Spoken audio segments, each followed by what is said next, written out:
టీమిండియాకు vice captain లేడా? ఎందుకు అనౌన్స్ చేయలేదు? ఇప్పుడు మొత్తం ఇదే రచ్చ. వైస్ కెప్టెన్ కోసం కూడా గట్టి పోటీ నడుస్తుంది టీమిండియాలో. నిన్న రాత్రి టీమిండియా స్క్వాడ్ ను ప్రకటించారు. దానికి సంబంధించిన వివరాలు మన ఛానల్లో మనం అప్డేట్ చేశాము. అయితే స్క్వాడ్ బాగా చూసాము అంటే ఎక్కడ వైస్ కెప్టెన్ అన్న వర్డ్ మనకు కనిపించట్లేదు. కేవలం కెప్టెన్సీ మాత్రమే రోహిత్ శర్మగా కనిపిస్తోంది. ఎందుకు వైస్ కెప్టెన్ ని అనౌన్స్ చేయలేదు? రోహిత్ శర్మ ఏజ్ ప్రకారం ఇక ఎక్కువ కాలం టీంలో ఉండలేడు. సో అతనికి వారసుడు కావాలి. మరి అలా కావాలి అంటే వైస్ కెప్టెన్ కావాలి కదా.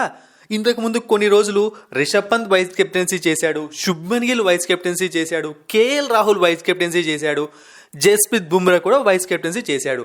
ఇప్పుడు మనం మాట్లాడుకున్న ఈ అందరూ టీంలో ఉన్న స్క్వాడ్లో ఉన్న వైస్ కెప్టెన్ ని మాత్రం అనౌన్స్ చేయలేదు. ఎందుకంటే అదే రీజన్, ఇంతమంది వైస్ కెప్టెన్లు ఒకే టీంలో ఉన్నారు. ఎవరిని అనౌన్స్ చేయాలో బీసీసీఐ కూడా అర్థం కావట్లేదు. మేబీ అందరూ కూర్చొని బాగా మాట్లాడుకొని ఎవరో ఒకటి పేరు చెప్తారేమో అనిపిస్తోంది. ఇప్పటికే వైట్ బాల్ ఫార్మాట్స్ లో శుభ్మన్ గిల్ ని వైస్ కెప్టెన్ గా అనౌన్స్ చేశారు. మరి శుభ్మన్ గిల్ ని టెస్ట్ ఫార్మాట్ కి కూడా వైస్ కెప్టెన్ గా అనౌన్స్ చేయలేదు అంటే శుభ్మన్ గిల్ 100% పక్కాగా టీంలో ప్లేస్ సంపాదించలేదనే అర్థం. ఇది ఒక క్వశ్చన్. ఇక జస్ప్రీత్ బుమ్రా ఇంతకు ముందు టెస్ట్ లో వైస్ కెప్టెన్సీ చేశాడు. మరి అతన్ని కూడా వైస్ కెప్టెన్ గా ఎందుకు అనౌన్స్ చేయలేదు? దీనికి ఒక కారణం ఉంది. జస్ప్రీత్ బుమ్రా ఇండియాకు చాలా ఇంపార్టెంట్ బౌలర్. అతను ప్రతి టెస్ట్ మ్యాచ్ ఆడతాడని మనం చెప్పలేం. తనకి ఎప్పుడు అవసరమైతే అప్పుడు రెస్ట్ ఇస్తారు. ఎందుకంటే ఇలాంటి బౌలర్స్ మనకు వన్స్ ఇన్ ఏ జనరేషన్ దొరుకుతూ ఉంటారు. ఇది జస్ప్రీత్ బుమ్రాను కాపాడుకోవడానికి యూజ్ అవుతుంది. ఇక నెక్స్ట్ కేఎల్ రాహుల్ ఇంతకు ముందు వైస్ కెప్టెన్సీ చేశాడు కదా.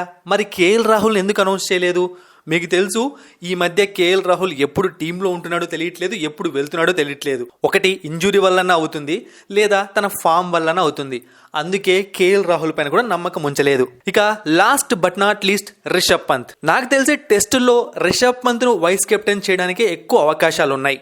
మరి అయితే ఇప్పుడు ఎందుకు చేయలేదు అని మీకు డౌట్ రావచ్చు. మేబీ తన ఫామ్ ఎలా ఉందో చూడ్డానికి. దులీప్ ట్రోఫీలో తను ఒక మ్యాచ్ ఆడాడు, ఒక టెస్ట్ మ్యాచ్. అందులో ఒక ఇన్నింగ్స్ లో అద్భుతంగా పర్ఫామ్ చేశాడు, ఒక ఇన్నింగ్స్ లో ఫ్లాప్ అయ్యాడు.